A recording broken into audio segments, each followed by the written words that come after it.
মধ্যপ্রাচ্যে চলমান উত্তেজনার মধ্যেই বড় বার্তা দিল ইরান।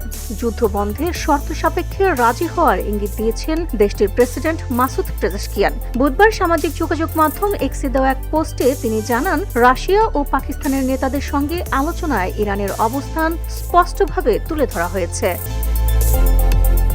ইরানের প্রেসিডেন্টের দাবি, বর্তমান সংঘাতের জন্য জায়নিস্ট শাসন গোষ্ঠী ও যুক্তরাষ্ট্রই দায়ী। তবে তেহরান বলছে, মধ্যপ্রাচ্যে স্থায়ী শান্তি চাইলে আন্তর্জাতিক মহলকে মানতে হবে তিনটি গুরুত্বপূর্ণ শর্ত। প্রথমত, আন্তর্জাতিক পরিমণ্ডলে ইরানের বৈধ অধিকার স্বীকৃতি দিতে হবে। দ্বিতীয়ত, সাম্প্রতিক হামলায় ইরানের যে ক্ষয়ক্ষতি হয়েছে তার ক্ষতিপূরণ দিতে হবে। আর তৃতীয়ত হচ্ছে, ভবিষ্যতে ইরানের উপর কোনো হামলা না হওয়ার বিষয়ে শক্তিশালী আন্তর্জাতিক গ্যারান্টি দিতে হবে।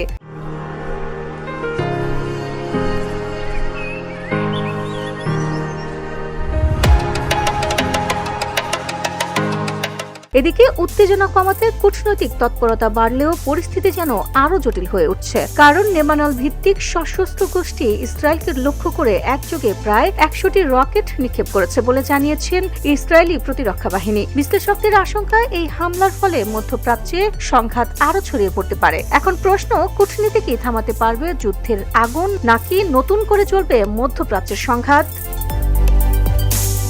VOD Bangla news desk.